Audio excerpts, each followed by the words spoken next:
èèyàn olólùfẹ́ mi lúlé lóko lọ́nà lájò lẹ́yìn odi. big things ni mo like yáyáyá. ẹ̀yin èèyàn mi, nǹkan ńlá ti fẹ́ ṣẹlẹ̀ nínú Nollywood Yorùbá. Kí ló fẹ́ ṣẹlẹ̀? Ìyàwó Lateef Adédìméjì ti sọ̀rọ̀ lórí bí kò mọ ọmọ rẹ̀ ìbẹta tọ́lọ́ ń bùn èèyàn lóṣù May bí ó ṣe lọ. Ó ti ṣàlàyé gbogbo ẹ̀ ṣá farabalẹ̀ kí yànnà náà fún yín. Gbogbo yín náà lè mọ̀ pé nínú oṣù May Ọlọ́run bùn Lateef Adédìméjì Adébímpé Oyèbádé, àwọn méjèèjì ọkọ àtìyàwó, Ọlọ́run bùn wọn lọ́mọ mẹ́ta ọmọkùnrin làǹtìlanti. Ẹ̀yin náà dẹ̀ mọ̀ pé mo sọ fún yín nínú fídíò mi pé àwọn méjèèjì ti sọ pé nínú oṣù July làwọn ó ṣèkómọ. Ó ti wá fẹ́ sẹ́ẹ̀tì báyìí, tàbí kí n sọ pé ó ti sẹ́ẹ̀tì. Èló lówó aṣọ ẹbí? Ìgbà wo ni kó mọ? Ìyàwó ti sọ̀rọ̀, ìyá ọmọ ti sọ̀rọ̀, kì í ṣe ìyàwó mọ́, ìyá àbẹ̀ta, èèyàn ìyá àbẹ̀ta ti sọ̀rọ̀, èèyàn Adébímpé Oyèbádé. ń sọ gbogbo ohun tí ìyá àbẹ̀ta tó sọ fún yín. Ẹ̀yin tẹ́ ẹ bá fẹ́ raṣọ ẹbí, iye tẹ́ ẹ bá raṣọ ẹbí, àti pé ẹ̀yin tẹ́ ẹ bá fẹ́ lọ, ẹ̀yin náà dẹ̀ mọ̀ pé àwọn ìyá kan wà tẹ́ pé wọ́n ti ń bá wọn dunnú tí wọ́n wò pé àwọn fẹ́ lọ. Ṣẹ̀rí lónìí ní blogger àwọn blog kan ló gbé síbẹ̀. Ẹ̀yin tẹ́ ẹ bá gbà pé blog náà ló kọ́kọ́ sọ fún wa pé Adébímpé ti bí bẹ̀ta. Ẹ̀yin Quit Juice ó lọ́kọ́ sọ fún wa pé Adébímpé ti bí bẹ̀ta ń gbà náà. Ẹ̀yin tẹ́ ẹ bá ń tẹ̀lé bó ṣe ń lọ níkànnì ayélujára tí mọ̀ pé àwa máa ń fún yín bó ṣe ń lọ hot ni. Ẹ subscribe sórí YouTube channel wa kí ẹ má bàa máa miss gbogbo ohun tí máa lọ níkànnì ayélujára. Ó tún wá bọ́ sí ìkànnì ayélujára. Ẹ jẹ́ àkọ́kọ́ kan tó kọ.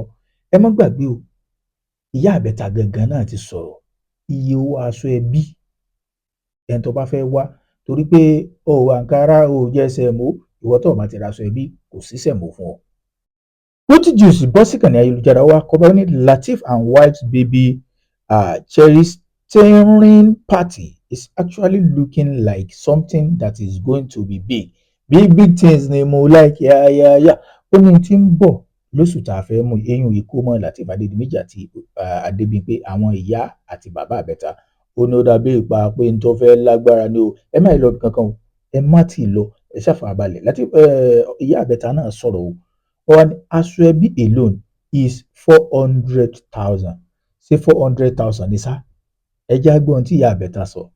Big things ni mo like yáyáyá. Ẹ ṣàfà àjẹ yóò bí ìkómọ yìí.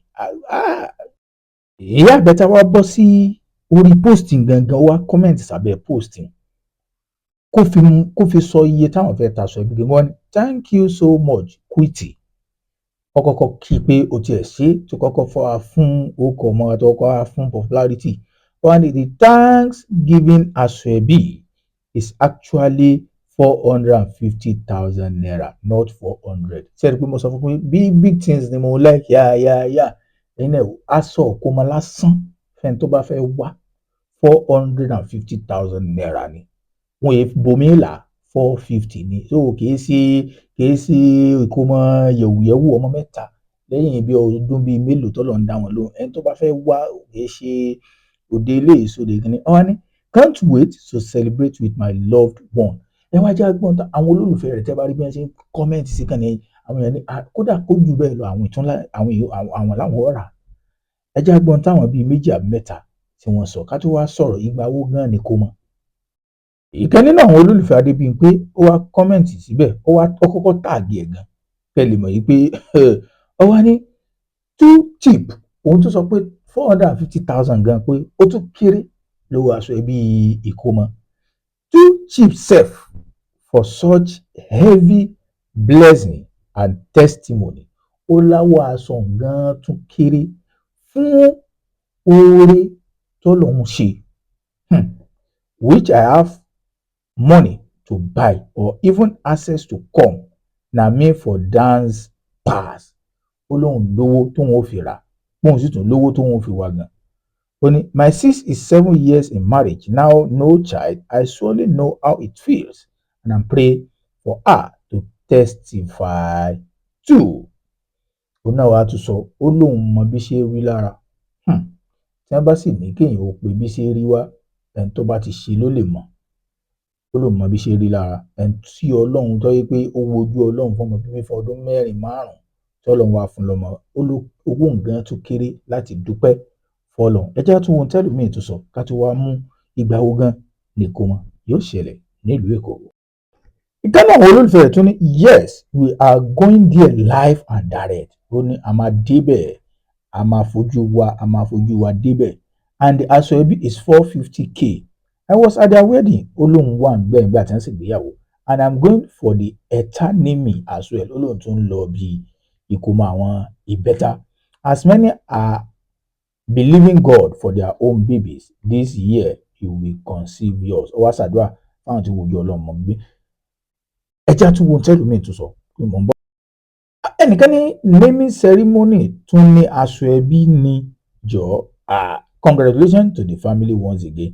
sẹ́rí àwọn míì gan tún sọ pé ṣé naming ceremony tó tún ní ìdí aṣọ ẹbí ni so sẹ́yìn gbogbo wa à lè ronú bákan náà so Ọlọ́run bá kó ṣàánú gbogbo wa ni. sẹ́yìn pé ibi tẹ́lómi bá ti ń wò pé 450,000 owó ràkà jẹ́ ẹlòmíì tún máa wò pé tí mi bá rí 450,000 lásán ayé mi ti dá ayé mi ti là ṣùgbọ́n kóńkálukú bọ́wọ́ eku bá ṣe mọ́ ní ọ́fíìsì mi bọ́ lójú.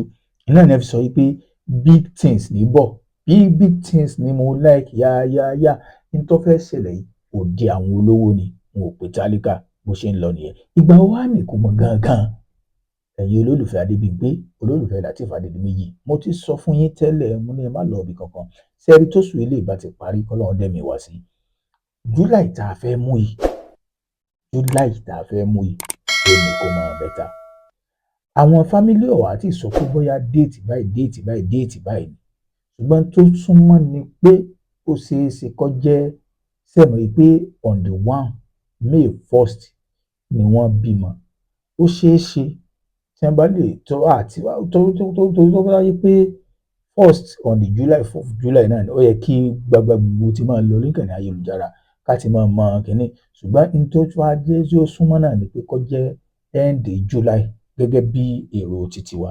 ìgbà wo lẹ́yìn lérò pé àbí sẹ́yìn tí ẹ lérò pé aṣọ ẹbí yẹn 450 ǹjẹ́ lẹ́yìn lérò pé ó ti pọ̀ jù bí torí àwọn kọ̀ọ̀kan náà tí owó wọn ò tún ní tó báwọn tí wọ́n fẹ́ rà.